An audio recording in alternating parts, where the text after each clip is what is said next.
So say goodnight to the bad guy. You looking at the bad guy. This the last time that you ever see a bad guy like me. You don't have the guts to be who you wanna be.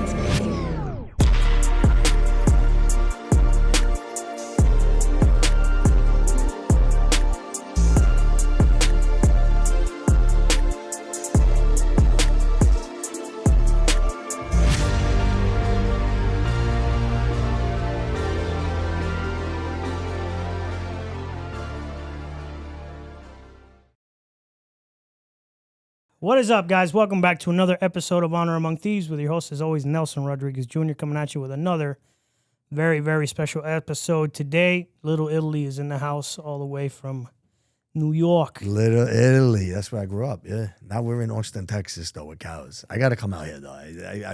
See, when I come back here, the thing I love about it is, like, there's what are you, Puerto Rican? No, I'm Cuban. Cuban. Well, there's Cubans here. All you got in Texas is Mexicans, black and white. You know what I mean? You got Italians here, you got Jews here, you got Cubans here, you got Colombians here, you got Puerto Ricans here. You know what I mean? It's like I'm like a sore thumb in Texas, bro. I love it out here, though. I ain't gonna lie. Nah, over here you just got to drive over to Boca, and it looks like Brooklyn. It's I mean, it's full on it. I got all my spots. I got a Cafe Europa, Anthony's Runway. I got all my joints, bro. So it's like being in New York with palm trees. You know, right? That's what I love about South Florida. I'm glad to have you. You are most welcome, my friend. I'm very happy to be here with you, Definitely. brother. I came just for you. Even though I did the other podcast, I came just for you, really. I appreciate that, bro. Yeah. Definitely. Yeah. So little fun fact about me. I'm a huge fan of Italian culture, Italian American culture, you know, all that stuff. So it's a treat to have a guy from over there who lived that life and all that stuff. So it's cool to have you on.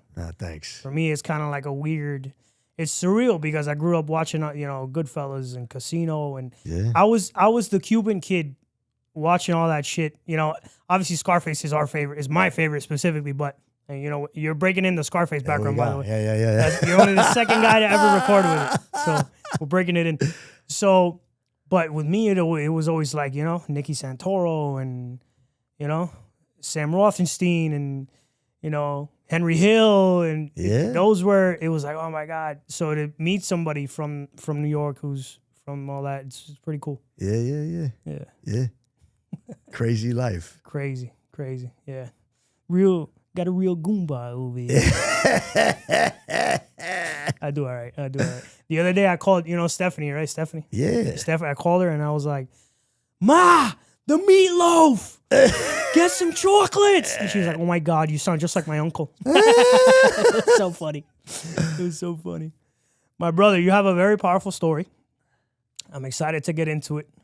I don't even know. So I guess let's start at the beginning. So you're from New York. Yeah. Right? Grew up in Little Italy. In Yeah. the 80s. 1979. Wow. Early 80s, yeah. That's crazy, man. I still think the 80s was like the golden era of America. I don't know. I wish to go back. I mean, our world is so fucking crazy. Yeah, now. it is. You know, the 90s, even the 90s, 80s, 90s, cool. Yeah. Way better. So you grew up in an interesting era because you grew up around these guys, like everybody else that were like these big guys, but to you, they were just normal people. You saw, you know. Yeah, I grew up, as I said, right? I grew up on Elizabeth Street and above the famous Parisi bakery. It's not there no more. It left when my dad died, but the store's still on Mott Street. And so I grew up in an Italian bakery in Little Italy. You know, it was wild, you know. Right. It was normal because you only know what you know. But yeah, literally 2 blocks from where my building was Gotti's Social Club. Every corner had different social clubs with different gangsters. Like that, I remember as a kid, you know, there was Jersey gangsters in Little Italy, you know. But you had all the families right there. There'd be like cigar bars, and in the back would be the club or a restaurant. There'd be back doors, you know. And I remember being a little kid, like going in them and seeing the Joker poker machines and the guys playing it, and it was just normal to me, all of that, you know, growing up like that. It just was the life that I knew, you know. I didn't know anything else. Right. It was a wild life, you know. Like I was saying, you know, I grew up down the street from Def Jam Studios. The first ever was a few buildings down from my street, my building that I grew up in. And then CBGB was around the corner, punk rock club. So there was a lot happening, you know, in the city. Remember the song, Broken Glass everywhere. That was fucking burnt down build. Like that shit was. Was that Curtis Blow, right? Yeah, Curtis Blow, bro. Like that was real then, bro. That was all fucking. That was my neighborhood. Now they changed that neighborhood. It's a new name. So you know when they do that, it's become nice. That's what they're doing in Miami now. Yeah, they call it Nolita now. Like my block used to be Little Italy. Now they called it Nolita, North of Little Italy. You know? Okay. Yeah. Man, that's a lot of. There's a lot to unpack there because you're talking about John Gotti, who I call my nickname for him is the Last Emperor because his fall declared the end of the real Mafia, Cosa Nostra. Like when he went down.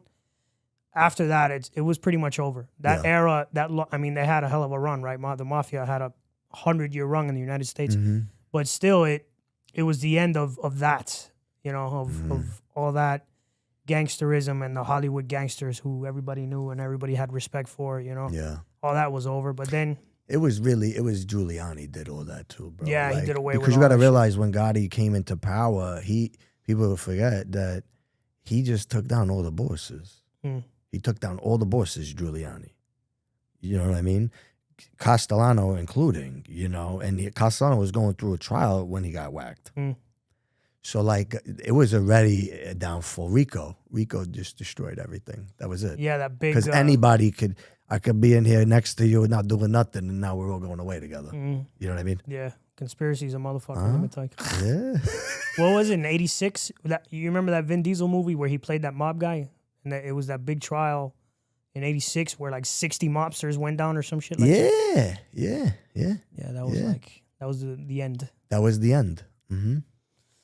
Tell me a little bit about being a little kid and kind of, because Miami wasn't in that era. I mean, I didn't grow up in that era, but all my family did, right? And they came over in the 80s and stuff like that. And it was kind of like that. Everybody had that drug dealer, that coke dealer cousin, you know, that was moving weight. And if you had a problem, you would call him and he'd send two of his goons over and he'd fuck somebody up for you.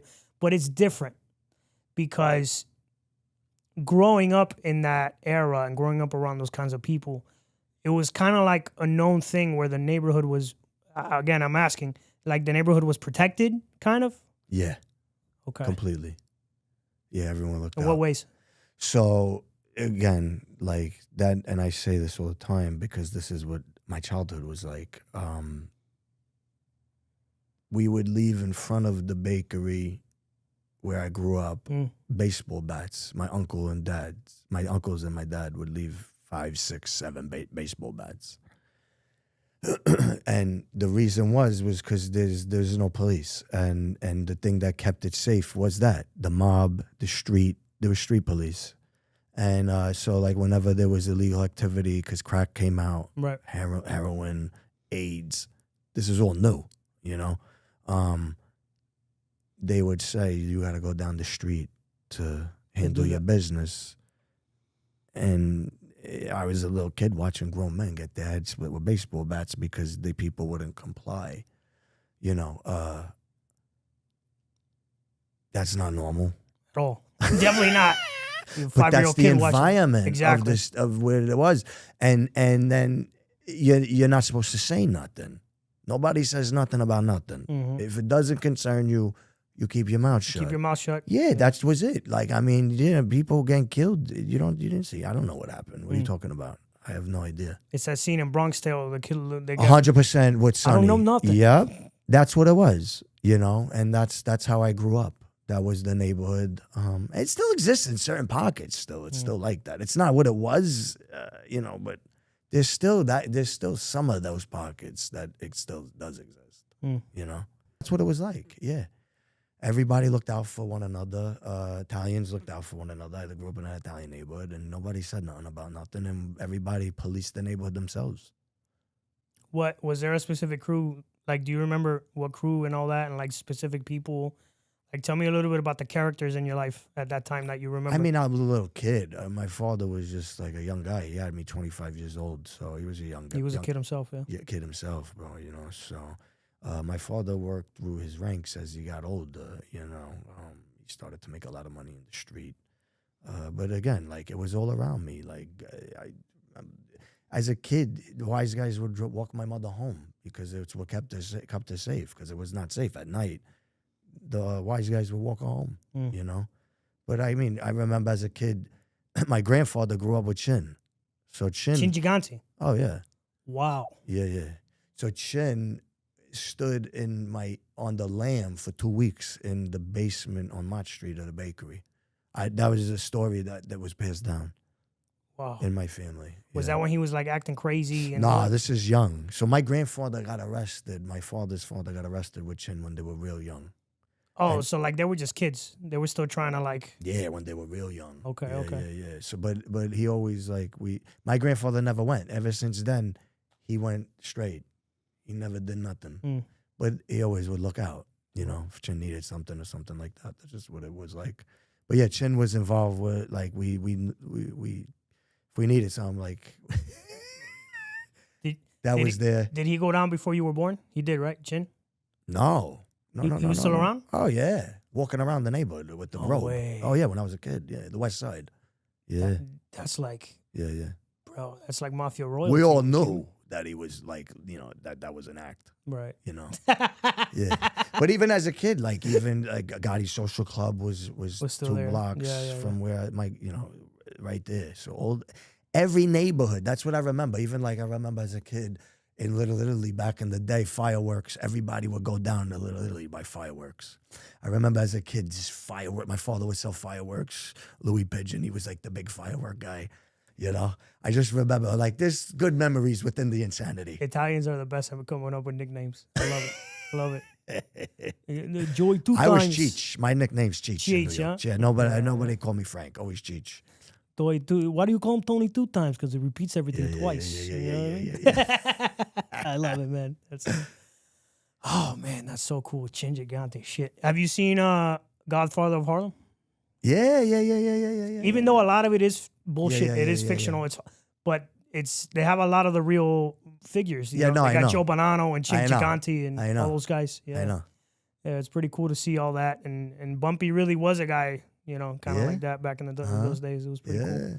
I've been trying to get all those guys are gone, but I've been trying to get I forgot his name, the cop prosecutor guy from American Gangster, the guy Russell Crowe played. Yeah. I've been trying to reach out to his people to have him on. Because he's like the last guy from that era that's alive. That was closely affiliated with those guys. Yeah. So, all right. So that golden era of New York, you know,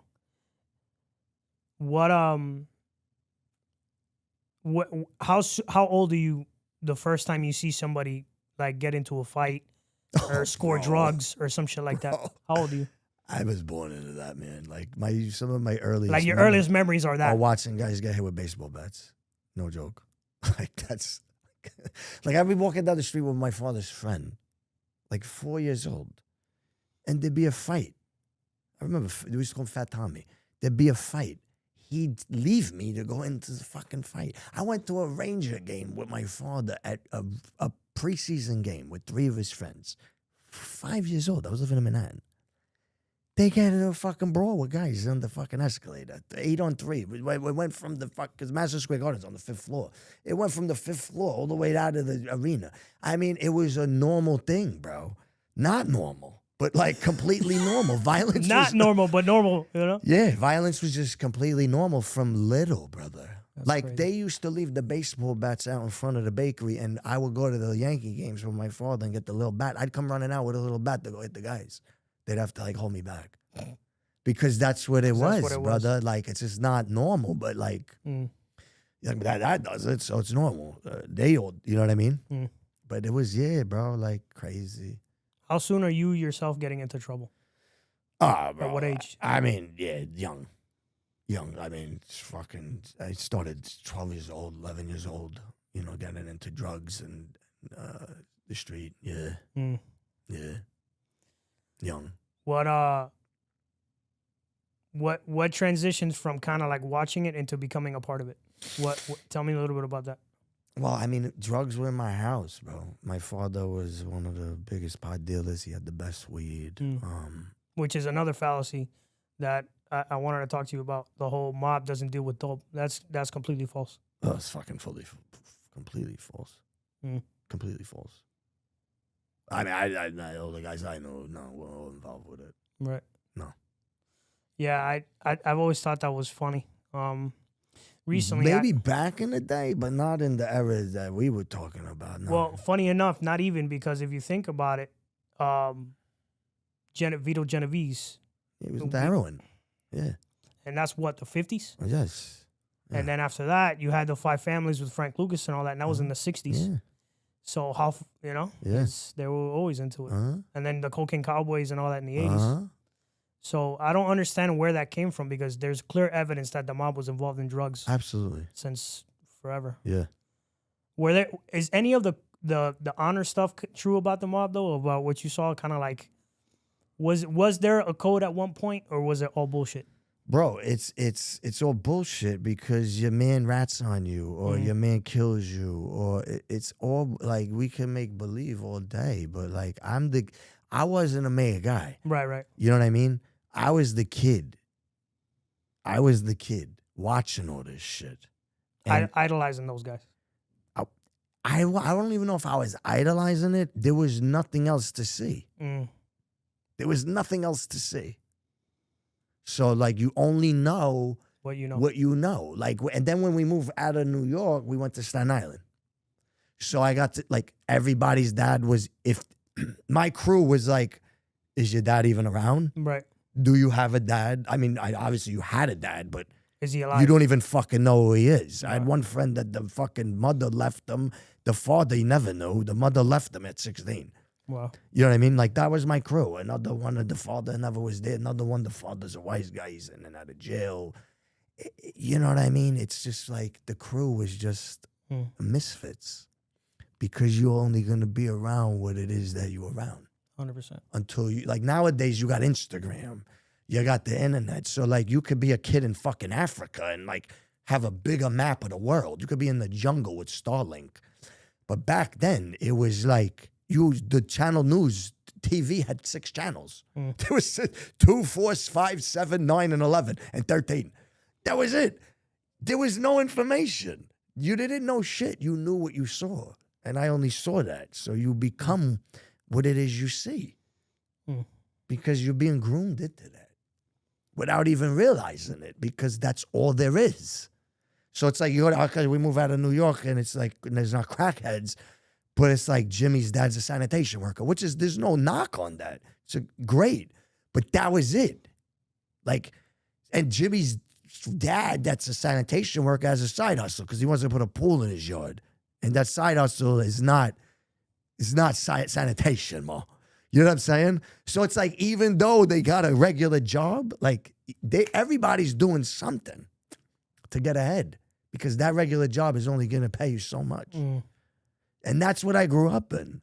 That was normal. Like, what woke me up to not being normal was drug addiction. And then drug addiction got me into recovery. And then they shipped me out to Texas after being in fucking treatment so many times, in jails and all the fucking other insanity, overdoses, all the insanity. And I saw a different life. That's what changed my whole fucking life. Starting to be around different people. You know? Funny segue joke, since you brought up sanitation. You remember that scene in Scarface where he's like, tell him what you told me no time. I told him it was sanitation. I thought you was in a sanitarium. Not sanitation, sanitarium. Should have kept your mouth shut. They would have thought you was a horse and they would have let you go. Anyway, I know that whole movie backwards and forwards. Anyway, all right.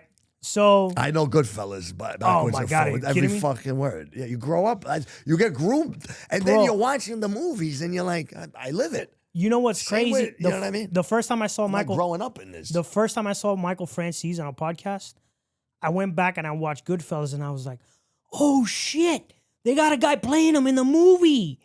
And then and that's how you verified, like, yo, this guy really was the guy, you know? Yeah. It's crazy. Yeah. All right. So, first, you're getting into trouble. You're like 12, 13. What are you doing? Like, are you a criminal, or are you just kind of fighting guys off? Like a street kid, just troubled, always fighting, quick with my hands, quick to fight. Bad temper? Bad temper. Okay. Bad temper, bro. Extremely bad. Because I had so much pain at home that I was just ready. And then, like, I was in school with, like, mixed, you know what I mean? So it's like the white boy shit. It was like, you call me that. As soon as we go, we're going to handle business. Right. And that just carried on as I got older. You know what I mean? I went down the pit of what my dad was doing. I went to college for like a year. I failed out. There was no way I was fucking learning, and I'd be counting fucking, $100,000 cash, 18-year-old kid with my dad. Breaking up bales of pot. Who the fuck wants to go to college? I wouldn't want to go to college either. No, bro. And I was like, this was it. Like, I mean, these guys are making money. They're driving Acura Legends. My cousins let me borrow it. I'm taking my girl into Manhattan. I'm living in Staten Island in the Act Legend, going to the apartment, you know what I mean, where the drop is. And I'm not fucking, I'm about this life because this is all I know, but it seems cool. And it seems very cool. I'm watching guys get their heads split open, the camaraderie, the money. But there's a flip side to all that. You know what I mean? Let's talk about your dad for a second, because I love exploring duality, right? I love exploring the complexity of a human being. The reason guys organize crime and Yakuza and Russian Mafia and triads and all that kind of stuff fascinates me is because there's a side where they're borderline evil, or they are evil. But then there's also a side where you hear about the mobsters who used to take care of the women, make sure they were safe, kept the neighborhood safe. Duality. I love exploring that in a man. So let's talk about your dad for a second. You told me something about your dad that was really interesting. You told me he was this huge drug dealer, massively successful drug dealer, criminal, right? Yeah. But you also told me he taught you a lot of good things. Massive good things. So massive. Even that life teaches you a lot of good things, but not everybody lives it. You see, they say honor. Like, honor is a great thing, but not everybody lives it. They talk it, but they don't live it. My father was fucking honorable, bro. My father, okay, his connect got killed. He owed $100,000 in the street. He paid the family $100,000. Who does that in the street? Who does that in the street? Nobody. All your listeners. Nobody. Who the fuck does that in the street? Now, that's a crazy fucking lesson, but it taught me to always have honor. It taught me to be loyal. You know what I'm saying? That's fucking nobody. He paid a dead man's debt. He could have easily just said, he's dead, so I keep the money. He paid the fucking family. My father, when he shook your hand, it meant something. You know what I mean? So, like, that's that. And he had a very loving side to him, too. But he was just a product of his environment and the traumas that he never healed. His mother died when he was 14. His father made him go to work in the nights in the bakery at 15 years old. He dropped out of high school. So he got devoured by the streets with no guidance from a parent. So he was a product of his fucking environment. But he had a good side to him. He also was addicted to drugs that we couldn't talk about. He would blow coke for 2-3 days, lock himself in the fucking apartment. You can't talk about that.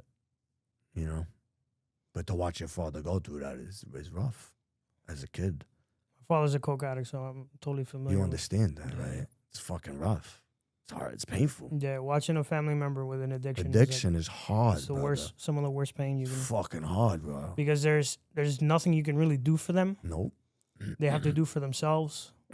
I've pulled them out. I pulled them out of spots after like 2-3 days, bro. You know what I'm saying? Yeah. Like staring at a camera, watching my father stare at a camera for fucking 3 days on coke. That's crazy. You know what I mean? So like, then you walk around with that, bro. Like, I still feel it today when I talk about it. Like, where I could unleash hell. Still today, if I tap into that. I've just done so much work to keep it under arrest and also healing. You know what I mean? But like, when you grow up in that, you have so much fucking pain, bro. What's that Jordan Peterson quote? He's like,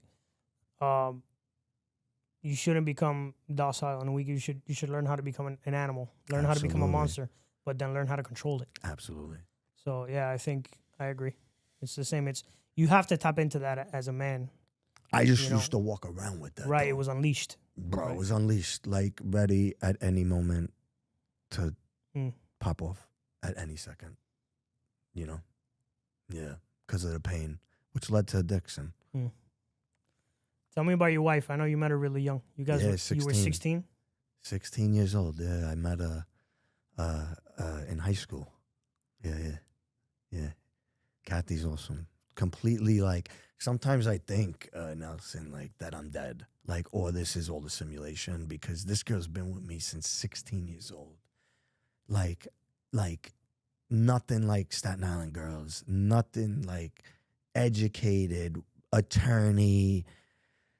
And then she's with this guy. Like never did drugs, didn't drink. And then she's like hanging with us. Crazy. And I'm like, yeah, she's just an angel, brother. Like, she's my angel, dude. She's fucking my rock. I am not the man I am without her. I don't even make it to here without her. Yeah. She's the best, brother. Absolute best. It's crazy to think, like, you know, that people, you meet people in your life and it's like, man, what did I do to deserve this? It's actually, what didn't I do to fuck this up? And this still ended up working, you know, like. I don't know how she stuck with me. Yeah. I mean, because, bro, you got to realize I went from a life, then I followed through with my dad. I saw drugs with my father. I did, you know, and I would constantly get arrested. I would constantly be in and out of jail, in and out of rehab, overdoses, car wrecks, hospitals, fights, insanity. Fucking insanity, bro. You know, like I crashed a car on a Friday night outside the Brooklyn Battery Tunnel, right? Get arrested. Get out on a Monday. Crash another fucking car. You know what I mean? Like insanity, like it's stupidity. Just disaster. You know what I mean? And her dragging her through all that. Like where she would defend me in court. Like we ran out of money. Where like we had no more fucking money. And she's a attorney on Wall Street. But like my addiction got so savage. And so we had no money. And she would fucking defend me in court. She never changed her name for 3 years. Wow. Yeah, she didn't change her name after we got married for 3 years. Because she was just like, just in case we get divorced, I'm not changing my name. So your wife used to represent you in court when She's you done that a few times, yes. That's the best racket for a criminal ever. Free legal fucking Bro, and then I had representation. cousins that were detectives. Oh my God. And then cousins that were wise guys. It was the worst. Like, the worst. That's crazy. The worst. Yeah, get away with a lot of shit, bro. You know? Not good. You know, because it keeps you more insane. Right. Right, You know? right. All right, so let's build up the story then. So you're getting into trouble at a real young age. Yeah, I Getting got into arrested. drugs. First time I got arrested at 16. What happened? Tell me about it. I was making a sale. I had pot in the park, PS 52 in Staten Island. I got the weed in the bushes. Back then we had beepers, so that's how we made the deals. The kid beat me, so I know he's gonna come to the park. So I go to get it. DTs was watching the whole fucking thing. They come out like with the biggest bust. It was like a fucking ounce. You know what I mean? Now it's legal in New York. Go fuck yourselves, you know? But that's what they did. They locked me up, whatever. I got fucking community service or whatever the hell I got, you know? Yeah. That's funny.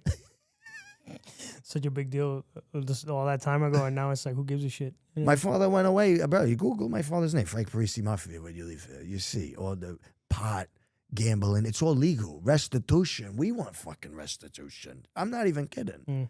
All the money. Now all of a sudden the government said it's legal, so it's okay. Oh, okay. But it wasn't illegal when the Italian guy was doing it. Right. When he was selling pot and doing gambling, they wiped out my whole family. Everything. But now it's legal. And now it's okay. You know? It's like, it's so wild. It's crazy. It's fucking wild. Times change, you know? It's wild. All right, guys, taking a quick break from Honor Among Thieves podcast to bring you a word from our sponsor. And that is Federal Prison Tips. At Federal Prison Tips, we help people navigate the justice system from indictment, re-entry, everywhere in between. Whether you're a loved one trying to get relief for someone that you love that is in federal prison, you are currently in federal prison or about to go to federal prison, we can definitely help you. Everything from plea mitigation, sentencing mitigation, PRSAR challenges, anything about guidance while you're in prison, actually what to expect if you're a first timer and have never been there. Whether this is your second case, third case, you haven't quite learned your lesson yet. Either way, we can help you with everything that has to do with federal prison. Good time, FSA, second chance credits, getting designated to a facility. Any issues you might be having within the federal prison system, we can definitely help. Honor Among Thieves Podcast.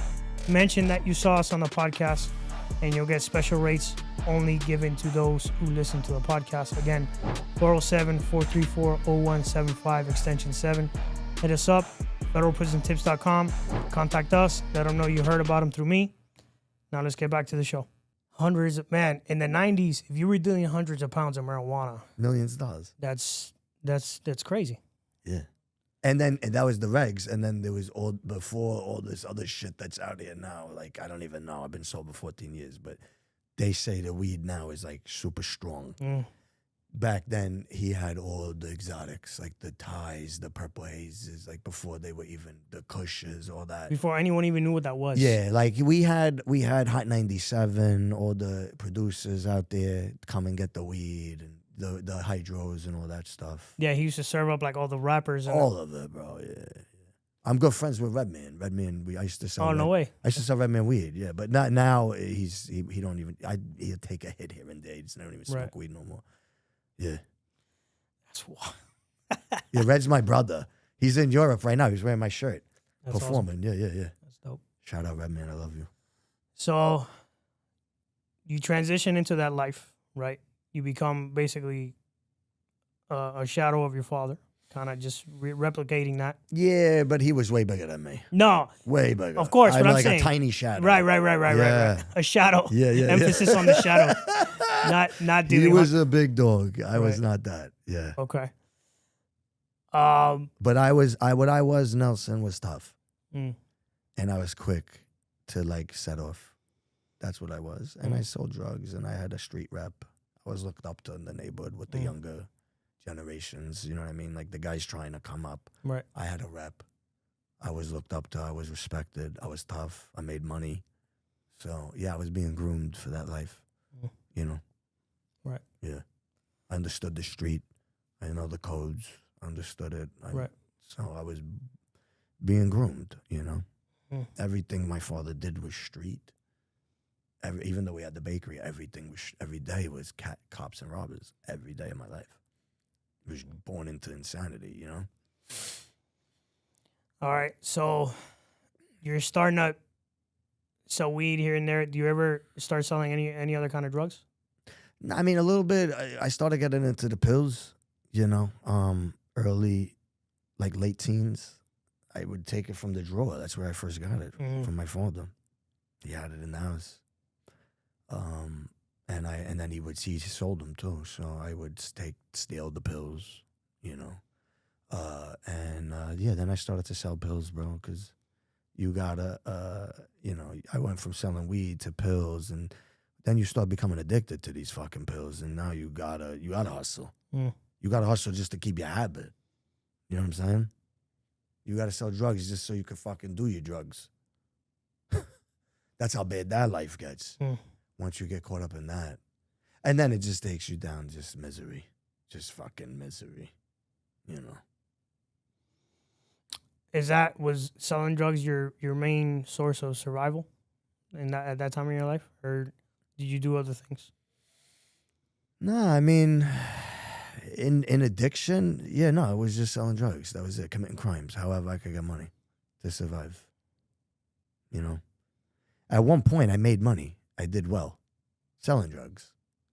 And then I became addicted to drugs. And then it's you're not making all the money you made, you're spending it. And it's going out quicker than you could even bring it in. You know? And then the addiction just takes you down a fucking dark road. You know? It took me down a fucking road of like evil, bro. You know? I became evil. Can you tell me a moment where you kind of a moment where one of those evil moments? Like, was there ever a moment where you did some evil shit and you just caught yourself in the middle of it? Like, bro, what the fuck am I doing? I've always done bad things, brother. I mean, like, so many, bro. Like, I remember one night I'm in a bar, my father's in jail for no reason. A friend of mine comes who just, because my mindset was different then, it's different. And the way I looked at the world was different. A buddy of mine, actually, he was doing some shit on Wall Street and then wind up flipping on people. And like, that didn't sit well with me at that time. And he was in the bar trying to say hello to me after all this happened. So instead of hitting him, this is how retarded I was. Instead of hitting him, I broke his friend's jaw. No reason. The guy did nothing wrong. You know what I'm saying? But that's the type of guy I was. Piece of shit. Like, that's a piece of shit move. This kid did nothing. He did absolutely. That's why this probably happened. There was many times like that, bro. I don't want to get into, like, because I fucking wind up, but yeah, like, I didn't give a fuck. You know what I mean? I was just filled with like, I see everything today differently now, since 45 years old, and everything that I've been through, I see it all spiritual. Everything that my whole life, this whole journey that I've been on has been spiritual, even that, because it was the dark that I was in, but now I'm in the fucking light. You know what I mean? My journey's very different than most, bro. My story is different than most. You know? Like, I'm not trying to be nothing. A lot of motherfuckers want to be hard and they want to be something and all this shit. Like, that shit is corny to me, bro. That's what I say I love about what I do. I meet the guys who live that life, and they all tell you, bro, you don't want to live that life. No. You know what I mean? Like Jason, you know what I mean? He's the first one to tell you he did live that life. He lived that life. And I didn't live like him. Yeah, my dad was not on that level, but my dad was on that level. You know what I mean? I was the watcher of all this shit. I didn't want to be fucking around it, man. But I was in it. And I was just in it because I was in so much pain. Because I just wanted a fucking normal home. I didn't want drug addiction in my house and violence and fucking this one's going to jail and that one went to prison and fucking this one's missing. And that shit is just like, man, what the fuck, bro? You know? I can relate. Trust me, I can. So, as a young adult, right, you kind of, this is how you're making your living. You're addicted to drugs. Yeah, I'm just hustling every day. Nightmare. Was your dad in your life that whole time? In and out. You know what I mean? Okay. In and out. I'd go work at the bakery for a little bit, then I'd back out, then I'd go in, I'd back out, then I was out running like a maniac. Got to a point where like nobody wanted to be around me no more. I always got into fights. I'd get a lot of fights, and like sometimes I'd hit the wrong people, and things would happen, and people would have to have fucking sit downs and things like that, And I remember like them telling me like, "This is it, like no more." Like the street guys were like, "No more. We don't got you no more." And like my cousin who would get the paperwork pulled was like, "We don't got you no more." You know what I mean? Like everybody was like. When you mean paperwork pulled, like they were calling favors to like police and tell them, "Hey, you're not working this case." That's some shit. That's some heavy shit. Yeah. That's heavy shit. Yeah. Wow. Yeah. Because I was so savage, brother. Wild card. You were too savage for the maid guys. That's crazy. That is wild so crazy. card. Wild card. But it was because I was in so much pain. Today I know that. You know what I mean? Right. But wild card, like you, Pitbull, like, oh, you want me to bite him? Okay. No problem. I don't even care why. You just told me to. Right. You know what I mean? Yeah. Mm. So that was me. That was who I was. Like, if you had a problem, people knew to call me, and it would get handled. You know. All right. So. That's no fucking lie. Yeah. So you transition to it gets so bad to the point where your neighborhood friends, your connected friends that you've known all your life don't even want to associate with nobody. You anymore. Zorro, best thing that ever happened to me in my life. Walk up Is path that what alone. Is that what caused you to leave New York? Yeah, drug addiction, brother. Like, I went to treatment. I overdosed. Fucking Oxycontin, Xanax, all that shit. Coke. Texas. I went to Texas to go to treatment for drug addiction. That's what brought me down to Texas. In 2006, I went down there. For 4 months, I went to a treatment center. Changed my whole life.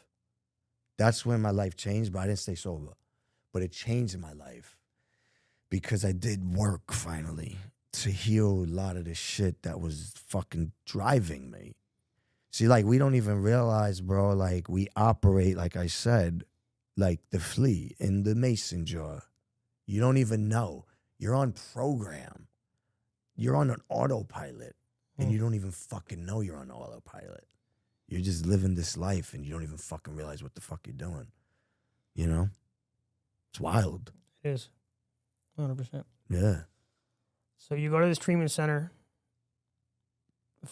That's the first kind of experience you have of living a life. I did. I stood sober for about a year, and I worked in treatment, making like fucking $10 an hour, believe it or not. Jesus. Man, everyone I've ever spoken to who used to live like the life on the street and then they go back to working a job, they're just like, bro, it was crazy. It was like, because your sense of money is all fucked up, right? I can go out and make $5,000 tonight, or I can go work a job and make $5,000 in 2 months. Insane. You know, and it's like, yeah, fuck. yeah. You know? So yeah, I worked in treatment. I worked there for a year, and then I relapsed. I went back, and then I went back to New York. I went back to insanity. After a year of like tasting freedom, you know, living in Texas. Then I went back to New York. I lived in Texas for 2 years. Went back to New York, and it was like on. One of my father's guys ratted. They robbed my dad. Was it one of his close friends? Yeah. Yeah, me guy ratted. And so that my father, they robbed my dad. They tied him up. They took all this shit. So I came back ready to kill everybody, bro. Like, literally, swear. And I just remember coming back, like, I had already relapsed in Texas, and coming back, like, yo, I'm gonna fucking, like, there's no way. Like, now motherfuckers ain't doing shit now that I'm here. But I remember, like, living in this nice apartment in Texas, like, working in treatment, helping people, and then I relapse, and then I go back there, and it's like, I'm ready, like, right back, bro. Like I never left. Like you never After left. I had this life, this cool life, like, this peaceful, and then I went back, and then, like, where, like, there's guns in the fucking walls in the bakery. It's like every day is like, go check him, me walk around the block, like, right back to the insanity, brother. You know what I mean? And it's like, I don't give a fuck how gangster you think you are, bro, right? You have a thing called the nervous system. And that shit fucks your nervous system up, bro. All that hijacks your nervous system. Trauma. Like, I don't care who you are, bro. I own a drug and alcohol treatment center. We treat military guys that are true warriors. And they come back fucked up. You know what I'm saying? So it messes your nervous system up. And you have to reset that. And the only way you could do that is through deep work, bro. It's the only way you're going to do that. And it's continuous for me today. It's not like, oh, you got 14 years of sobriety. It ends. It's continuous, brother. It's constant evolution, elevation, creation, and service. What was the difference between when you were a kid up until you're, a young adult, and then you left versus the second time you came back to New York? You were a savage then and a savage the second time, but was there... Way worse second time. Worse? Way worse. Why? Complete isolation, tasting what, like, a different life could be like, and then going back to that life. And then, like, how we were living, where we were living. We were living in, like, a shack in Midland Beach, plastic on the windows. Like, fucking, dude, it was like, what the fuck is going on in my life? You know? And that just, when I'm in pain, before I learned how to have tools and heal, the only way I knew how to deal with pain was like drugs and violence. That's it. Drugs and violence. And I was okay to be by myself. to commit crime. I robbed dealers, home invasions by myself. By yourself? By my fucking self. You did a home invasion on a drug dealer by myself. yourself? Holy shit. I didn't care to live, bro. Like, I was welcoming someone to kill me because it would have sounded better than me fucking Killing yourself. overdosing, or because I hated waking up every day. I looked at my whole life, the pain that I was in as a child, and then what I've created, and then dragging my wife through all of that too. Like the innocent bystander that she should have fucking left that many years with all this insanity with me. I had nothing to be proud of as a man. You know what I mean? Hmm. And then, like, no one in the family even, like, recognizes what the fuck's going on. I don't bother with my family no more because they have their delusion. Everybody's got their own ideas of us and our lives. But we live our life and we walk our life. Right. And what your view is not what my walk is, you know? Like, they all grew up with deers and in Jersey, and I'm growing up with crackheads and violence and drug addiction and so, but, you know. So it's like you gotta walk your path in life, you know. God directs it when we stay open to Him, and He'll point us in the right direction, like He did with me. 100%. You know. 100%. Yeah. So, fuck. I hope. I've had a lot of guys tell me about robbing drug dealers and that kind of shit. But home invasion by yourself, that's hardcore. Usually, you gotta have to have a crew to pull some shit like that off. I was out of my mind, bro. Clearly, scoped the motherfucker out, knew when he was leaving, all that, you know. Knew everything. That's crazy. Yeah. Yeah. All right. I didn't care. Yeah, clearly. I did not care. Clearly. Yeah. All right. So you come back to New York, you're even worse. You're doing really reckless, dangerous, insane stuff. Yeah, bro. Like insane. Give me, before we move on, give me one more like insane thing during that second run in New York. I mean, bro, I can't even tell you how many times I got arrested. I literally got in a car wreck on a Friday, fought with the cop, went into jail. I don't even know where the fuck I was. With jail, I think Brooklyn. Got out on Monday, borrowed my aunt's car, crashed her fucking car into a family. How about that? Yeah. And then the cops, because I had the PBA card and my cousin was a detective, took me home. They didn't even take me to jail. And I just got out of jail. And my wife gets home from work. She's working as an attorney on Wall Street, and we're living in a shack. This is the disaster I am. And she's like, why the fuck did you bring him home? Should have taken him to fucking jail. Yes. Your wife was like, and that happened, take that motherfucker. Let me tell you this. That happened twice. But I went to jail the second time. Yeah. And then fights and just, arrests and fucking this. Insanity, brother. Fucking nuts. Nuts. All my friends are like, from back then, a lot of who's dead, who just came out 20 years for fucking murder.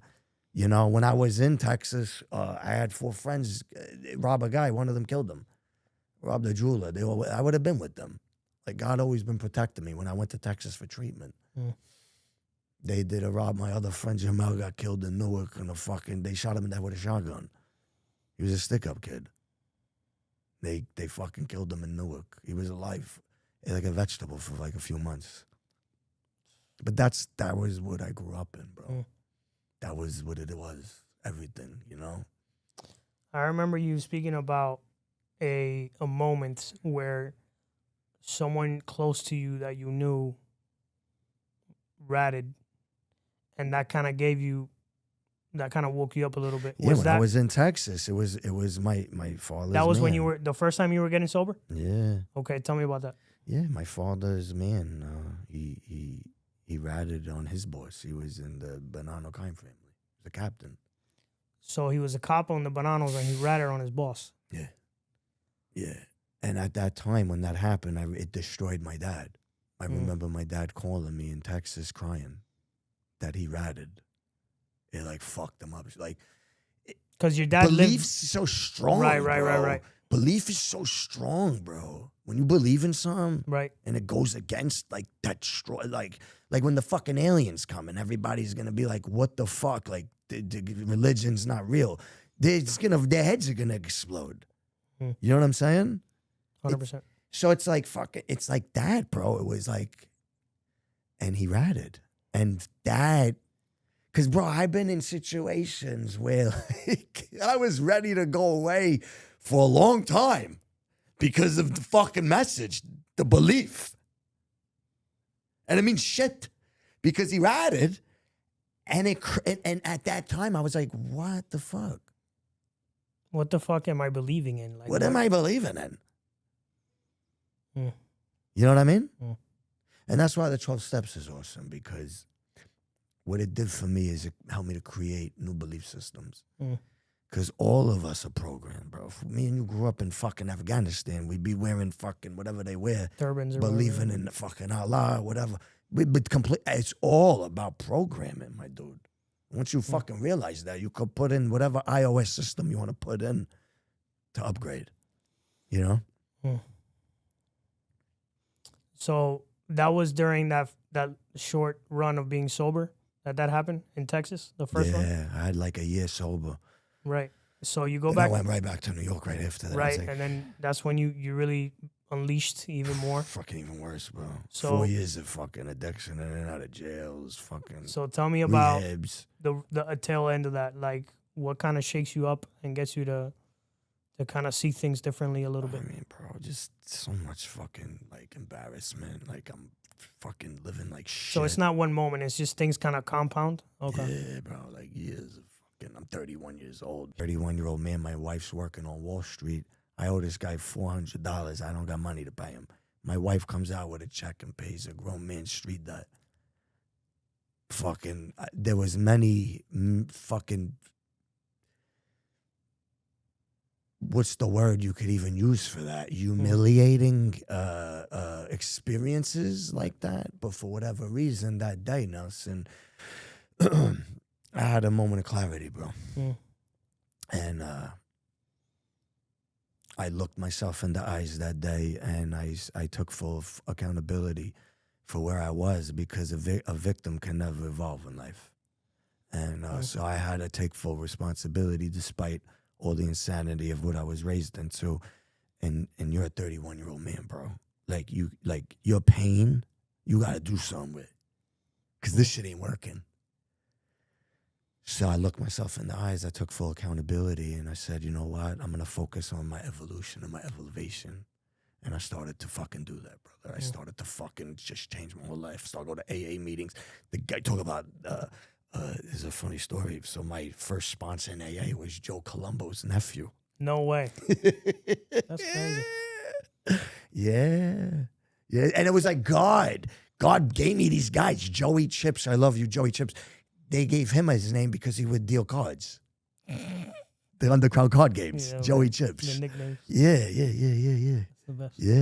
Yeah. So your first sponsor in A was Joey Colombo's nephew. That's crazy. But You know- I needed those guys, Yeah. you know, to show me a different way. You know, he's And they were street guys. Like, it was Yeah. like, what God did? No, we know. The universe, no. Give me these guys. You know?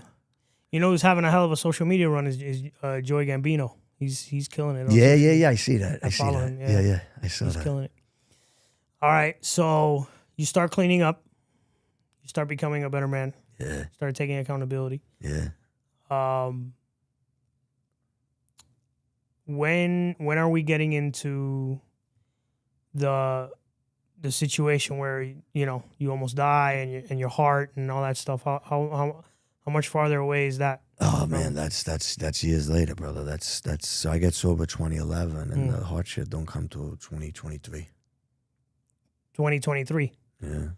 Oh wow! So you're the Frank Parisi from Savage Land is long gone. Long gone, bro. The whole new man is developed. Whole new man, bro. I've done so much work. Step work, inner child work, where I put my kid in the chair and I put my family behind me and I heal my kid. Yeah, I've done so much deep work, breath work, meditations, fucking deep healing work, and then serving. And then also putting myself in like my mentorships, paying people to fucking mentor me, Right. putting myself in mastermind groups, putting myself in rooms that I didn't belong until I fucking belonged. Right. And I created a whole new human being through really the 12 steps, personal development, and service. It gave me a relationship with the creator, whatever that is to whoever. For me, as I call it God, the universe, whatever the fuck it is. There's something bigger than us Right. that created this whole fucking thing. I met it. So, yes, I've created a whole new human being. I've become successful in business. I've owned a few drug and alcohol treatment centers. I currently own a drug and alcohol treatment center, a few other businesses. I'm a podcast host. I've developed a whole new human being. That guy died. He's still there, but he died 14 fucking years ago. Now, January of 2023, I developed a cough. I got a consulting business at the time. I'm consulting with this company for 4 years, right? Helping build, took them from a failure to making $7 million a year, top line revenue. I developed this cough and I travel all around the country, right? So I go to 2 primary care physicians. First one gives me Singulair, which makes me not feel good. I never took Singulair whenever I got allergies because I switched my doctors. I didn't like this guy. I said, let's go see somebody else. So me and my wife, No, you're good. we go see somebody else.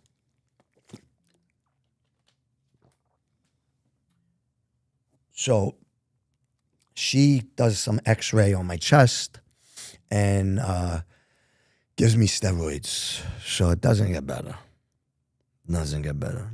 And everything, as I say, you know, because you watch and you see, everything in my life, brother, is spiritual. Everything that we're going through is spiritual.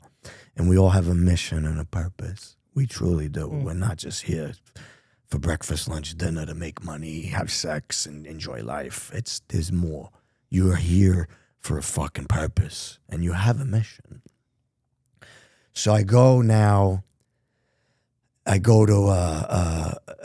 after this lady, she's like, you should probably see some specialists. So now I'm starting to feel like disconnected, and it's wild because during this time in like February, I was feeling like I love sports. I'm not wanting to watch sports no more. I'm like fucking, I don't even want to be near my wife, my kid. Like I'm just feeling like, but today I know I was dying. That's what happens when you start to die. Your spirit wants to leave. So I make an appointment with a fucking medium, bro. What made you want to make an appointment? I with see this lady, Christine. She lives out here. Shout out, Christine. I fucking love you. And I got tapped into wanting to be with my dad, bro. Like, because my dad died in 2020 of cancer. Oh my God. Okay. And I wanted to be with my dad, dude. What, did your father, when your father died, was he still the same guy? Kind of living the same life? Till the end, bro. To the end, huh? Gangster till the day he died. End, bro. He's fucking selling pot. Yeah, wild, bro. Holy fucking wild. Shit. Yeah. After he But I gotta respect him that he fucking. Right. That's what he believed in. That's what he believed in. It was his shit. That's what he believed in. Yeah, like he was, a lot of great lessons. My father saved my life, bro. From the other side, like I know, like me and my dad right now, like he's probably right here, right next to me, bro. Like we are so tight right now, like more than ever. Like everything had to happen. That's why everything had to happen. All this had to happen, dog. Like it all had to fucking happen, bro. All of it. The sickness of the childhood, all the generational shit, it all had to fucking happen. Even like my dad, I talk to my dad every day. Like I know he's fucking with me. You know what I mean? I know. I'm not delusional. Nelson, I'm not delusional, brother. I know shit that most people don't fucking know, bro. I go back to the story. You want to go back to the story? Yeah, of course. So now I'm like, all right, I make this appointment with the medium. This is like in fucking February, March. I don't have the appointment with the medium till May 18th. So now I come out here. I go to a mastermind, a fucking entrepreneur group. Watch like Sean Whalen speak, all these fucking, Wes Watson was there. I don't know how he's doing, but this is like years ago, right? I came out here, I went to a mastermind. Come back from the mastermind, now I'm coughing up orange stuff. You said May of 2023? Yeah. So now, but this is like March, April. Right, but this is You know what happened in May of 2023 for me? What? I got out of prison. Wow. What date? May 25th. Oh, wow. That's a week. You know what happened So for me? we both having a new life. Yeah, no. You know what happened to me on May 18th while I was in prison? My grandfather died. Wow. I'll never forget that. But I'll tell you, it's just crazy how I've always noticed when something significant happens. Yeah, brother. it's a thing. This happens all the time with It's a me. real thing, yeah. Always. So you're coughing up all that stuff. Orange stuff. I come back from the mastermind in Miami. It was at the Fontainebleau. I come back and my wife's like, you need to see specialists. I'm like, I know I do. I got to see. So I make an appointment with a gastrointestinal because I'm losing weight. I've been working out my whole life, 14 years old. At that point, 29 years, I'm in the gym every fucking day, bro, even in addiction. And I got pictures. I would bench at 315 on fucking Oxycontin out of my mind. Yeah, out of my mind. Like nodding out. Again, fights at the gym because they wouldn't want to make me get off the equipment, you know? And then when they would like wake me up, I'd be like, I'm not sleeping. I start fighting with people. You know what I mean? Because I'd pass out. But I'd be lifting like fucking benching 4 or 5 on Oxycontin out of my mind. Yeah. 315 for fucking 12 reps. Out of my fucking mind. Bro, That's yes. Nuts. I had so much anger. I had to fight or flight 24/7. The bear was in the room, but there was no bear as soon as I woke up. You know? So I go to I make an appointment with a gastrointestinal because I'm losing weight. Everything comes back good. I make an appointment with a pulmonologist and a cardiologist. I make the appointment. I go see the pulmonologist. All right. They do tests on me. I come back. They say you got a rare pneumonia called organizing pneumonia. We're gonna put you on high dose steroids, 60 milligrams of prednisone, 2,000 milligrams of amoxicillin. You're gonna be on this prednisone for the next 6 months. We're gonna wean you off it. At that time, I'm building this fucking company. We're finally turning profits, making millions of dollars.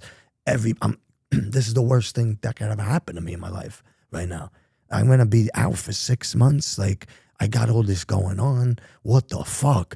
All right, guys, taking a quick break from the podcast to talk to you about Gus Villa Jewelry. Yo, let's be real here for a second. If you're rocking plain jewelry in Miami, of all places, you are doing it 100% wrong, my boy. Step your game up with Gus Villa Jewelry, the plug for real Cuban link gold and silver chains. And of course, the cleanest Rolexes in all of Miami. This isn't factory made or watered down or any of that stuff. This is high quality, custom, handmade stuff that shines from here to the moon. It turns heads, starts conversations, and makes you look fresh. Gus has something that'll level up your whole vibe. And because you're locked in here with us at Honor Among Thieves Podcast, you're getting a hookup. Use the promo code Montana at checkout. Get 5% off your entire order. That's right, 5% off. Go check them out at GusVillaJewelry.com or pull up on them in the Diamond District down here in downtown Miami. GusVillaJewelry.com. Again, that's GusVillaJewelry.com. And tell them your boy Montana sent you. Gus Villa Jewelry. Now back to the podcast. This guy's a specialist. He told me I have this, and he's giving me meds. My niece comes and visits me from Virginia. She's needed a kidney transplant all her life, my niece. We've known this since a baby. She was born with one kidney, and they messed it up as a kid. She had reflux. It went into a kidney. The doctors messed everything up with her, okay? So she needs a fucking kidney her whole life. It's been over her head her whole life. It's fucked her up mentally, everything, right? She's doing good now, but she leaves. The cough's getting worse. I call the doctor, and now he gives me more meds. Bro, I feel like I'm dying. I'm telling people, pray for me. I tell the doctor I feel like I'm dying. I got energy healers coming to my house. I'm watching the movie Heal with Dr. Joe Dispenza. I'm like, fucking, bro, I'm dying. I'm telling my wife I feel like I'm dying. Nobody believes me. Because I look how I do. A 6-pack, working out. But I'm dying, and no one, what a scary place to be, bro. So, on May 8th, as I say, I cough up literally a half a bottle of blood. I say, all right, we got to go see the doctor. My wife takes my son, who's 6 at the time, to school. He's just finishing school, it's like his last week of school, and kindergarten. And so she comes back, and we go to the hospital in Austin to see the pulmonologist, and he's like, we have to admit you. So they admit me into the hospital in Austin. And my wife has to leave because, I mean, she's there with me for hours. My son's getting home from school. So I'm like, just go. Don't worry about it. I'm here. They'll take care of me. We're good. They say, you got sepsis. They still misdiagnosed me. So now they pump me. It's an infection in the blood. They're saying, we're going to treat you with fluids. We're going to pump it. It's going to pump your system. Sepsis is very serious. You could die from sepsis. So I'm in there alone now, bro, right? And here's the thing. Like, I didn't realize 14 years back when I was getting sober how all these tools were going to fucking work in my life. Everything that we go through in life prepares us for what's next. Always. So I didn't know that. And I also didn't know that when I was getting sober that I thought I was doing it for me. I realized today, my brother, that my life literally has zero to do with me. All of this shit has not, like, if it was just me right now, I'd sell everything and disappear. My life has zero to do with me. Everything I do is to serve my future generations, my family, and fucking humanity now, all right? So I go to the fucking hospital. They admit me. I'm in there 8 hours by myself. They're treating me for sepsis. One of the nurses didn't put the pick in properly. Today I know because I've had so many fucking surgeries and procedures that when they put the pick in, I got to taste the saline. I taste the saline. Not everyone can, but I can. If I don't taste it, that means it didn't go through. She didn't put it in. And what happens is she infiltrates my skin from the inside out. 3rd-degree burn. And then not too after that, a doctor walks in and goes, Mr. Parisi, you don't have sepsis. You have 9% ejection fraction. Your kidney, your liver, and your heart's failing. And we're going to take you to all places, not Austin, Houston, San Antonio, or Dallas. We're going to take you to a town of 20,000 people called Temple, Texas. My wife's a half a Jew. I'm not a religious guy, but the word. And as I said, everything's spiritual. See, I'm awake to that today. And I'm going to talk to you about all this stuff for your listeners. They taking me to a town of 20,000 fucking people. There's literally cows with horns in this fucking town. And they said, this is the place that's going to save your life. Could you imagine someone telling you that? No, I can't. I can't. So now I got to go drive up. See, shit's so different. I got to drive up with these guys. And I'll never forget them because they were scumbags. Because they were like, it was like, I was like the last delivery. They were upset they had to do overtime or something. Because it was like 1:30 in the morning. While I'm fighting for my life. So I get up to the hospital. It's like 1:30, May 9th now. And my wife's waiting there with a picture of my 6-year-old son begging me to live in his little cap and gown that he just had from his kindergarten graduation pictures. And I got 10 minutes to sit with her to discuss life without me. Because they said they might have to put me on the most advanced form of life support called ECMO machine. And there was a doctor there named Dr. Reddy, who's not there no more. And he brought his whole team from Lenox Hill in Manhattan. Dr. Reddy reversed everything and saved me that night. But during that process, I died. And I left here. None of this shit is real. So I died and I left and I was looking at my body on a ventilator. Fucking wild. My wife was curled up next to me. And I was in a dark room, bro, like black. Everything was black, no body, just consciousness. And my friend was with me, who had gotten killed years earlier. And he was going to take me. Intuitively, you know. You know, you just know. Like, we speak intuitively. We speak telepathically. There's no body. There's just darkness. But I knew he was going to take me. And then there was, like, a voice that was like, he's taking you. And I had a vision of my son walking with another man with my wife. Mm. And I swear, brother, if I didn't see that picture of Sonny, I wouldn't have come back. I was so sick. And even though I was sober and making a lot of money, I wasn't fully healed, bro.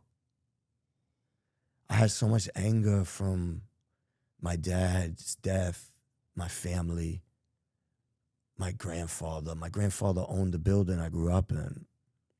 And my dad took care of that building. He bought it for like $200,000 in the early 80s. I'm going to tell this story. I don't ever tell it. And this is the family I come from. When my dad took care of that building and he took care of paying the taxes at the store when no one paid him, he took care of shit even though he was bad. You understand? He put $800,000 of his street money into that building that my grandfather owned.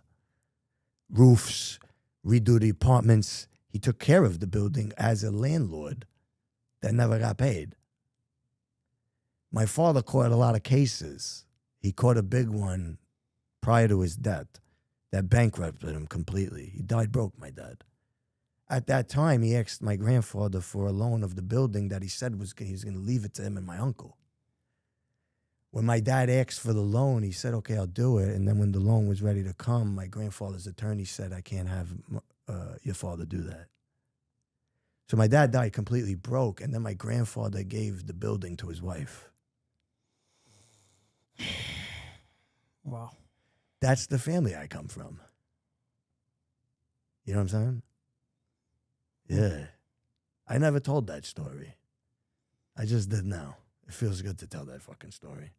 But that's passed down generational sickness.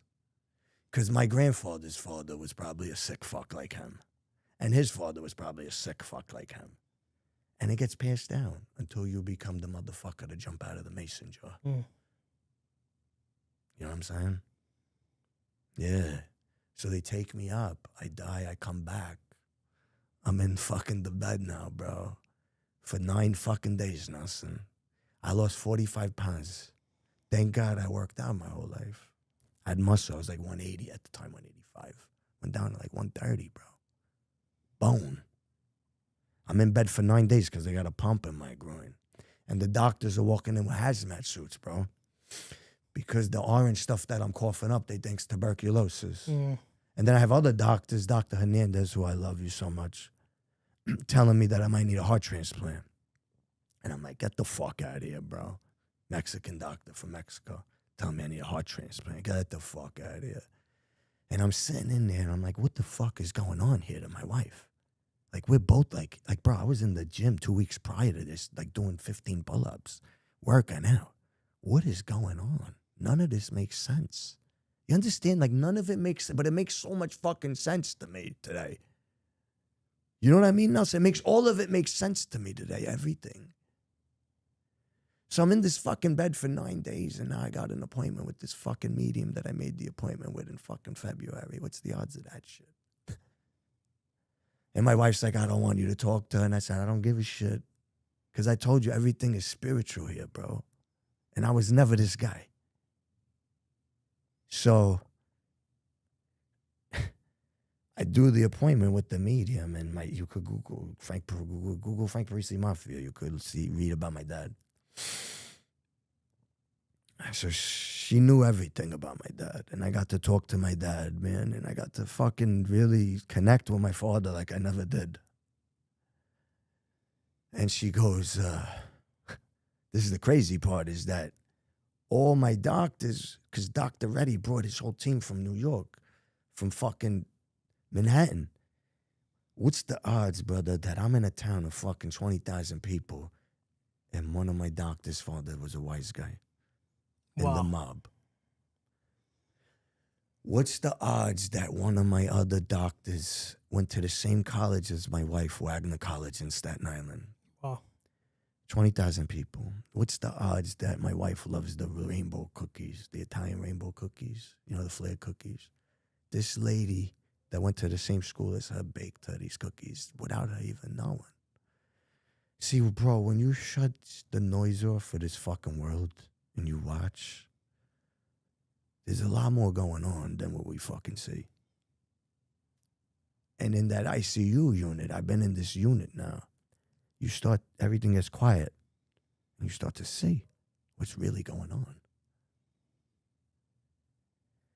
So the medium knows everything about my dad. My dad apologizes for everything. And she goes, all your doctors are from New York, right? And I said, yeah. She goes, your father sent them there for you. And then she said, he keeps telling me about a birthday and a pendant and a chain. And the next day my mom comes in because I don't know what the fuck she's talking about. But I told my wife, how the fuck she know the doctors were? The next day my mom comes in. I started to have hope. The next day my mom comes in from New York and I tell her everything that happened. And she goes, I said, he keeps telling me about a birthday and a pendant and a chain. My dad's mom died when he was 14. Mm. You know, like, so that's another thing. You don't have like a mom around. You're working nights. I used to hate my father, but I understand my father now as a man. She goes, today's your grandmother's birthday.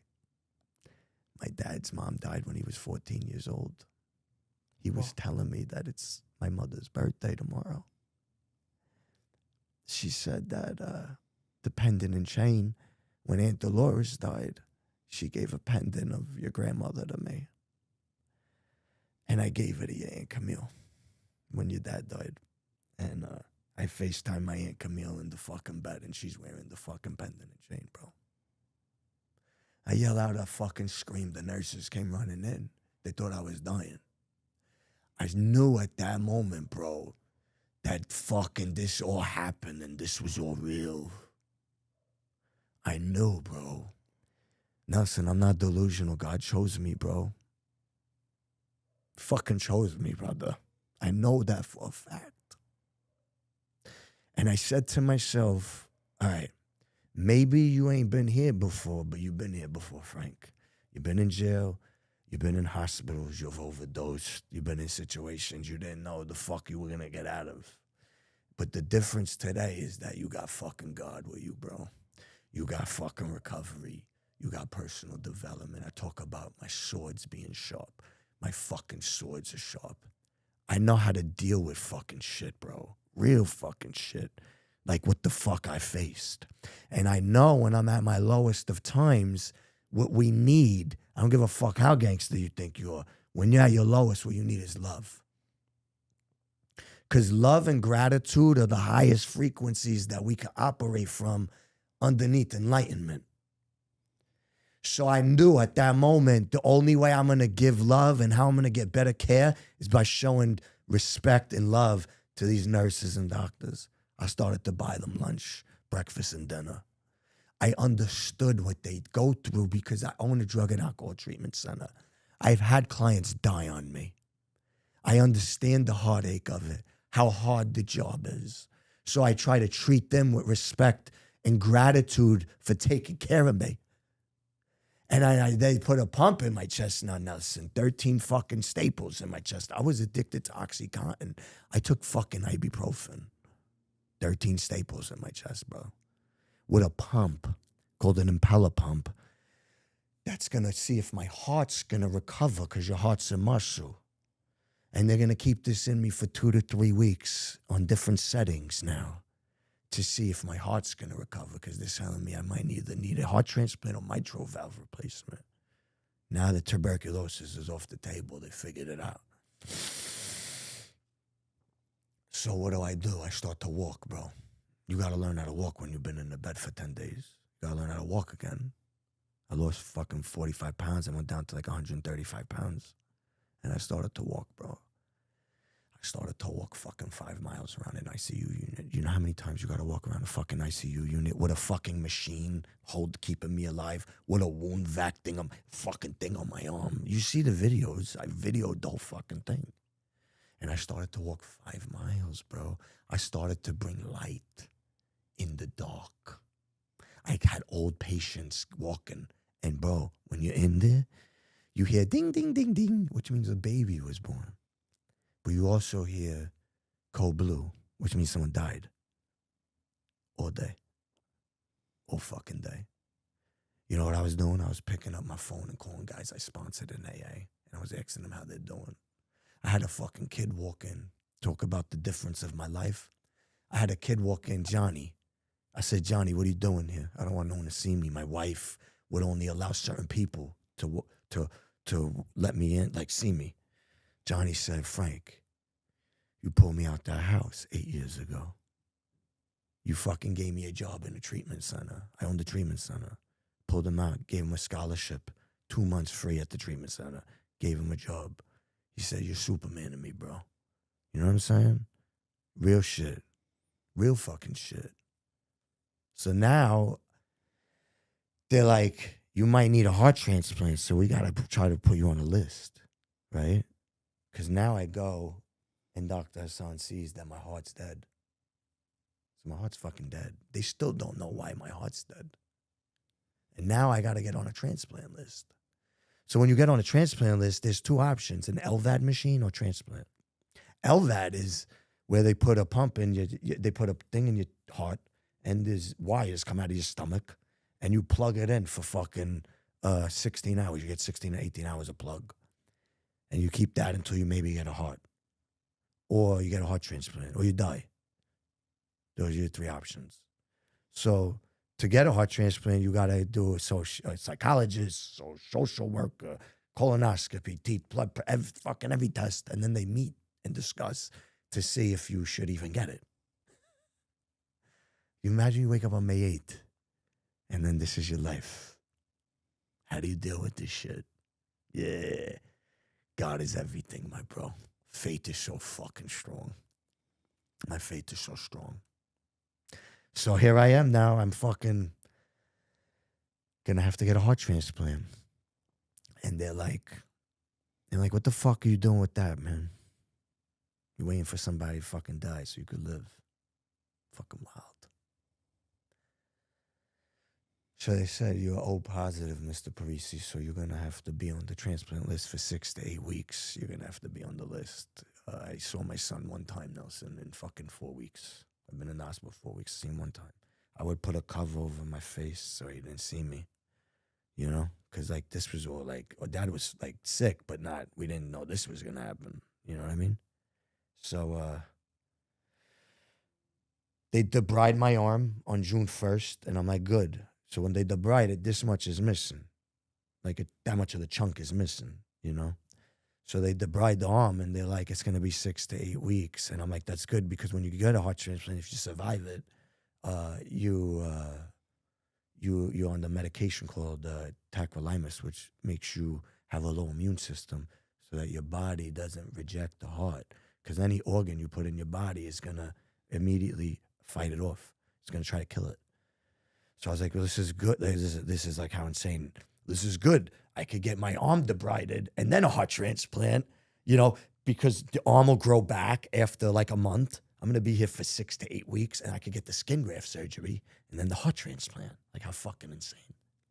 So I get the debridement on June 1st, and they come in on June 2nd, and they say, tomorrow you get a heart, Mr. Parisi. One day. Yeah. So I go in on June 3rd, and fuck, man. I remember when they came like 4 o'clock in the morning and got me. And it's like, am I going to live through this? Like, what the fuck is this going to look like? I already had multiple surgeries. They had the pump. They had fucking this. They had the groin. They had fucking things all in me, bro. And I live. I come back. Yeah, so I come out and I write on the board. I write, I don't care about pain. I'm grateful to feel to be alive. You know? And I was, brother. Like, you know, like somebody died so that I have life. And it's like, what are you doing with that?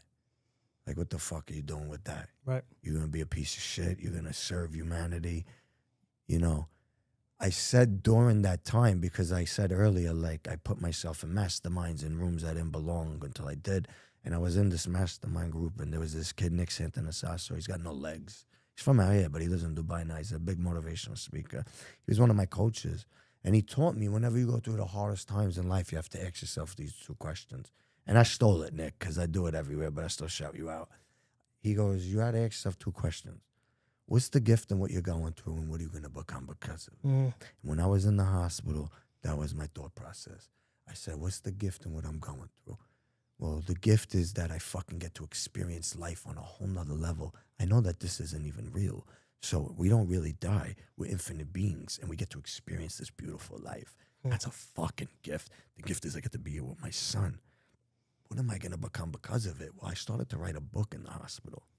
I started to write a book so that if I would have died, my son would know his father, where he came from, the man he became, and he would have the fucking blueprint. And that book became a bestseller in 3 countries. And I'm a keynote speaker now around the country, and I'm a best-selling author. So there's always what's the gift in what we're going through, and what am I going to become because of it? Never a victim in life, always a victor. Not why me, why fucking not me. And that is why I went through what I went through. So from that point forward, it was game on. June 3rd, I got the heart transplant. On July 14th, I got the skin graft surgery, and it was fucking game on. Build back the body, build back the mind, build back the faith 10 times stronger. In April, the company that I worked with for 4.5 years helped make the millions of dollars. They cut me. You believe that? They cut me. Thank you for the cuts. You know who you are. You know who you are. They cut me. And I got to see the truth in everything. The greatest of gifts. You get to see everything. You get to see when you face death who shows up for you. You get to see the realness in people. And then you can decide on what you want to do and how you want to move. And I created a vision. I put a vision board. Everything on that fucking board from that time is a fucking reality, brother. Today, I own 4 companies. You understand? I'm a podcast host. I'm a best-selling author. I'm a fucking keynote speaker. I created courses for people to do so they can embrace abundance. I'm also a mindset coach. Thank you for the fucking cuts. It doesn't matter where you start in life or your current circumstance. You're never a victim. A victim can never evolve. What's the odds then in the summertime? Because I'm still serving. I'm still going out and speaking for free until I started to get paid. I go speak at rehabs, jails, all over. While my heart got taken out. While fucking the business was taken. I could have been a victim, bitch. No, none of that shit. I still serve, and God blessed me, brother. That is why he fucking blessed me. Because I still show up with him, and I demonstrate his fucking power. I demonstrate it on a daily basis. I walk this shit. It's all real and authentic. It's no bullshit. Everything that I do is fucking real. And everything that I said, you could go look it up. All of it. It's all real. It's all fucking out there. Everything, bro. And then what happens? I get the mail. Because God is everything. How do you get through shit? How do I get through my son? How do I talk to my son? Through my faith. Through God. Summertime, I get the mail. I never get the mail. I get the mail in the summertime. It's my donor's family. What's the odds it's my donor's family on a Friday night? I talk to the mom. The mom and the dad are divorced. Cora's a beautiful woman. And I talk to Matthew, and Matthew's renewing his vows of his wife of fucking 10 years the next day in Longview, Texas, 4 hours away. And invites me and my wife and my son to go out and participate in the ceremony. And I walk his mother-in-law down the aisle. And my donor was a 19-year-old girl named Kaylee Bearden, who died in a car accident with her little sister. And all her sisters, all 5 of her sisters, and her brother listened to her heart and my body. That's real gangster shit. Being able to sit there with a family and take in all their fucking pain, bro. Now when I go speak, Matthew comes with me. I just spoke at Aspire to Dave Meltzer's dinner with Tim Story and Renee Marino. And Matthew was with me, bro. And you know, he told me, he said, when I'm with you, I feel close to my daughter. God is so good, bro. What's the odds that I become a social media guy and I do a call to action for my niece that we talked about that was with me 2 weeks before watching her uncle die? She watches her uncle go through all of this, brother. I get emotional. Go through all this shit. I do a call to action for her. I get 180 views. 20 people go donate for my niece. What's the odds on May 8th, the day I died, is the day she got worked up? What's the odds Cora and Chloe, my donor's fucking mother and fucking sister, donated for my niece? We got 2 matches, bro. See, my life ain't got shit to do with me. My life got everything to do with my future generations and my son and now fucking humanity, bro. Because I'm the fucking one. And God took my heart because it held generational curses. Because if I didn't become the motherfucker, then my son would have been growing up in the same pile of shit that we just fucking talked about. But I became the fucking one, bro. And the best thing that my son watches is his dad get fucking jacked and fucking rich again. Build it all fucking back. Because it shows him it doesn't matter because life's going to punch him in the fucking face. Because it punches us all in the face. But it's about how we could get the fuck back up and punch it right the fuck back, bro. And that's what I'm doing. We're just getting started in this motherfucker. We are just getting started. Like we are, like the emotion wellness is expanding. The podcast, we're opening a clinic. We're gonna be national. All the businesses we're doing. It's fucking, and it's all to serve humanity. Sober water. I got a water company. Our mission is to end plastic. We have a bottling company, all bottled water, aluminum bottles, so you can reuse it. And then we have 40 acres in southern Colorado that we're gonna build out a treatment center for people that can't afford it on the streets. Some of the shit you're doing. Mission driven. Not here for breakfast, lunch, and dinner. I know my purpose. I know my mission. And I know that fucking this is a dream, so I'm going to create the fucking dream. That's something you and I have in common, brother. Sometimes I have to realize I'm not living a dream, that I'm living a reality because I feel like I died a long time ago, you know what I mean? And this is all extra. This is like some dream that I was never supposed to live. Yes. You know? So I have that in common with you, my brother. Yeah. You have a powerful story, powerful testimony. I appreciate you coming all the way from Texas to be on my show. Yeah, my brother. Man, So- love. Yeah, of course. So before you go, it's tradition here to ask the same few questions at the end of every show. So what's next for Frank Parisi? Bro, you're going to see me speaking all over this world. We're going to grow emotion. I'm raising my son, be a great dad. You're going to see me all over social media like you do now. But the main thing, the businesses are cool and they're awesome and they're all about serving humanity. Like my treatment center, we treat adolescents and adults for mental health and substance abuse. But I'm going to speak all over the country. I'm going to speak all over the world. That's what you're going to see next 5 years, I love that. everywhere. Love that, brother. Yeah. Second question. How do you want to be remembered?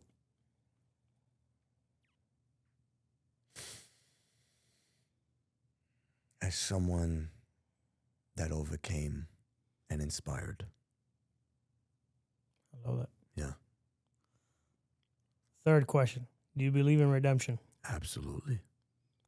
Final question. Do you believe you've redeemed yourself? Absolutely. 100%. I love that, brother. Yeah. How can people connect with you? Instagram at Frank Parisi 2011. TikTok at Frank Parisi 2011. Follow me on YouTube, Frank Parisi. Also follow my podcast, the Emotion Wellness Podcast on YouTube, Spotify, and Apple. Yeah. Sounds like a Thanks for plan to having me. me on, brother. Appreciate I cried. you. I tried not to, but I did.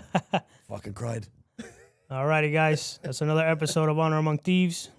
Your host is always Nelson Rodriguez Jr. signing out. Push it to the limit. The world is yours. If you're not chasing a dream, life is meaningless, guys. Catch you on the next one. Say goodnight to the bad guy. So say goodnight to the bad guy. You looking at the bad guy. This the last time that you ever see a bad guy like me. You don't have the guts to be who you wanna be.